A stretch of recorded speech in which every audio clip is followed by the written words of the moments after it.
Je trouve qu'on attribue injustement un certain trait de caractère à l'hypersensible. Tout le monde a l'air de croire que l'hypersensible est fragile, qu'il est faible. Et même les hypersensibles, pour la majorité, sont convaincus de ce fait. L'idée de ce podcast m'est venue en lisant le commentaire d'Astrid sur YouTube. Elle disait « Ce que je voyais comme une faiblesse commence à se transformer en moi ».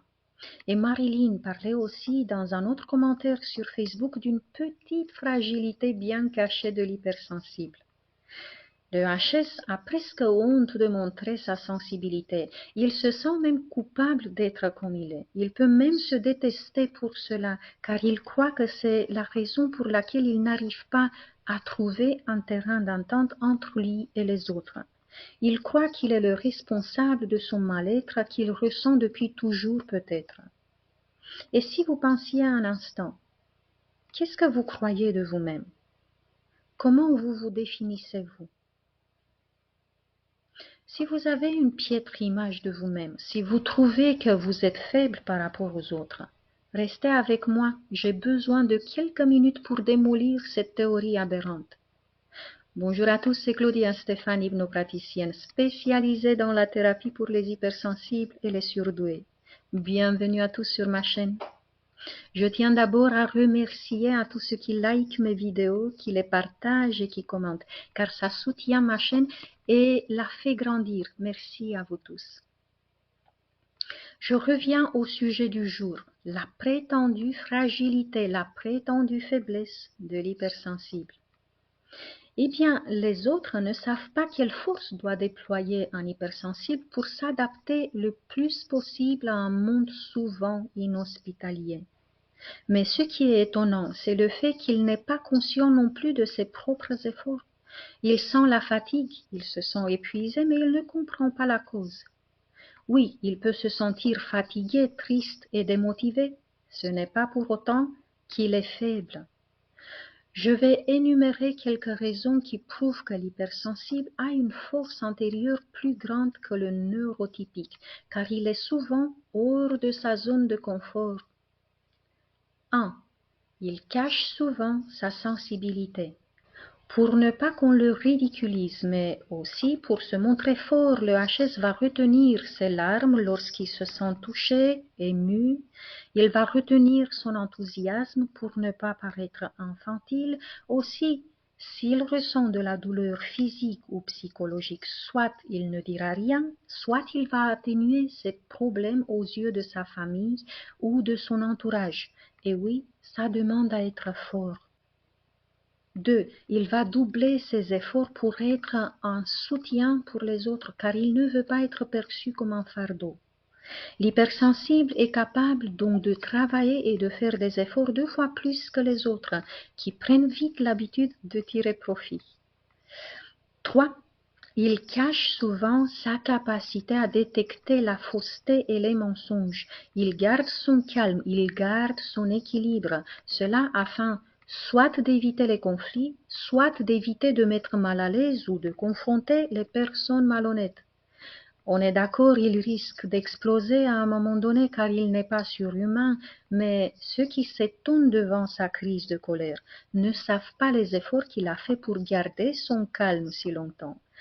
En fait, ceux qui s'étonnent ne savent pas ce que c'est qu'on soit utilisé ou abusé. 4. L'hypersensible cache souvent ses capacités extrasensorielles aussi. Il peut être capable de capter de différentes façons le monde invisible et cela depuis peut-être son enfance. Pour la plupart, les HS ne parlent à personne. Cela par peur de ne pas être discrédités ou soupçonnés de souffrir des troubles psychologiques. Pourtant, ceux qui ont osé affirmer leurs dons, leurs habiletés, ont connu pour beaucoup un grand succès justement parce que cela sort de l'ordinaire. 5. Le HS est altruiste et généreux à outrance. Dans la plupart du temps, il est occupé à résoudre les problèmes des autres et lorsqu'il donne, c'est sans réfléchir. J'ai déjà entendu des hypersensibles dire « Ne calcule pas, ne réfléchis pas, donne ». C'est pourquoi il est souvent en déséquilibre, car lorsqu'on donne sans recevoir, on s'épuise vite. Et ce qui peut surprendre, c'est le fait que même en étant épuisé, l'hypersensible continue à donner et à s'occuper des siens. 6. L'hypersensible qui a tous les sens en éveil peut se sentir très vite stressé ou oppressé par les stimuli extérieurs. Mais la société construite par et pour des personnes neurotypiques ne prend pas en compte la difficulté du HS de s'adapter à ces structures rigides et impitoyables. Le HS n'aime pas bousculer le monde, il essaye de rentrer dans le moule et il lui faut beaucoup d'endurance pour ça. 7.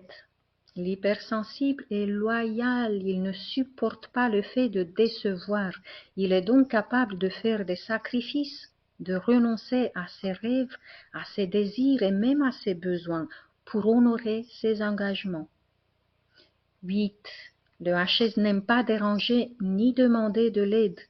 Là où d'autres font appel à leur famille, à leurs amis, l'hypersensible s'efforce à être un multitâche et tente de se débrouiller seul, pas vrai?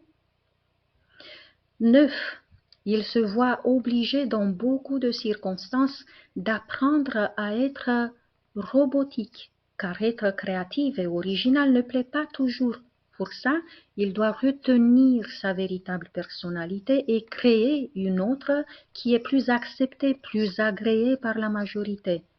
Tout cela, c'est vivre en dehors de sa zone de confort. Et ça demande une dose supplémentaire d'énergie et de force. Ce qui m'amène à une conclusion. L'hypersensible a été déterminé à utiliser une plus grande partie de son potentiel, mais cela a été employé dans le but de se conformer à un système défaillant.